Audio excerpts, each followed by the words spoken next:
अगर आपके घर अगल पास या फिर आपके गांव में मृत्यु हो जाती है तो उसका अगर आप जनाजा पढ़ने के लिए जाएंगे तो आप संभल जाइए, क्योंकि अब आपको जनाजा पढ़ने के लिए परमिशन लेना होगा। परमिशन किससे? पुलिस से। जी हाँ, पुलिस से आपको परमिशन लेना होगा, तभी आप जनाजा पढ़ सकते हैं। 4 आदमी से ज्यादा जनाजा नहीं पढ़ सकते हैं। भले ही आपके घर में 10-12 लोग क्यों ना मौजूद हो, लेकिन 4 आदमी से ज्यादा आप मैयत को कब्रगाह तक नहीं ले जा सकते हैं। यह फरमान जारी किया गया है एक डीएम की तरफ से। जी हाँ, आपको बता दूं कि मुख्तार अंसारी की मौत सामान्य थी या फिर कोई साजिश का हिस्सा था, एक और इस पर बात हो रही है। तो वहीं पर दूसरी ओर मुख्तार अंसारी के भाई पूर्व सांसद अफजल अंसारी की डीएम के साथ तीखी नोकझोंक का वीडियो भी तेजी से वायरल हो रहा है, जिसमें आप देख सुन सकते हैं कि किस तरह यहाँ की डीएम ये कहती नजर आती है कि सिर्फ परिवार के लोग ही मिट्टी दे सकते हैं। अगर बाकी लोगों को मिट्टी देना हो तो फिर परमिशन लेना होगा। जी हाँ, इससे पहले क्या आपने कभी सुना है कि किसी की मौत हो जाने पर मैयत को कब्रगाह तक ले जाने के लिए, जनाजा पढ़ने और उसको दफनाने के लिए इजाजत लेनी पड़ेगी, परमिशन लेना होगा? आपने आज तक भी ये कभी नहीं सुना होगा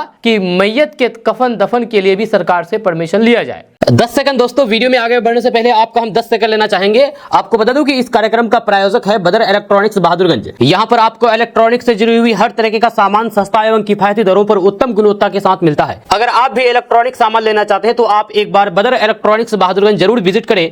पूरा पता है शिव मंदिर चौक, थाना रोड, बहादुरगंज। आज देश की हालात क्या हो गई है, किस तरह नफरत की बुनियाद पर सियासत को तवज्जो दी जा रही है, जो किसी तरह से भी उचित नहीं है। धारा 144 का हवाला दिया जा रहा है और बातें कही जाती है कि मिट्टी देने केवल परिवार के लोग ही जाएं। तभी इस बात का काउंटर करते हुए मुख्तार अंसारी के भाई पूर्व सांसद अफजल अंसारी कहते हैं कि किसी को मिट्टी देने के लिए किसी से परमिशन की जरूरत नहीं पड़ती है। अगर हम बारीकी से देश की कानून और संविधान की बात करें तो फिर हम पाएंगे कि कहीं पर भी ऐसा नहीं लिखा हुआ है कि कफन दफन करने के लिए सरकार से परमिशन लिया जाए। आप अगर आर्टिकल 25 और 15 पढ़ेंगे तो उसमें साफ साफ लिखा गया है कि धार्मिक आजादी सबको है। जहाँ धार्मिक आजादी के तहत किसी को भी रोका नहीं जा सकता है धार्मिक आयोजन कार्यक्रम करने में या फिर कहीं एक सार्वजनिक धार्मिक कार्यक्रम में जाने में। आर्टिकल 25 में और 15 में ये साफ दर्शाया गया है। अगर आप गूगल में जाएंगे, वहां सर्च करेंगे आर्टिकल 25 या 15, उसके बारे में जानेंगे तो आपको मालूम पड़ेगा कि इस पर किसी तरीके का कोई भी रोक नहीं है हमारे संविधान में। लेकिन डीएम मैडम साहिबा शायद संविधान को सही तरीके से नहीं पढ़ी होगी। अगर पढ़ी भी होगी तो फिर 15 और 25 आर्टिकल छोड़ करके आगे पढ़ी होगी, क्योंकि आर्टिकल 25 में दर्शाया गया है कि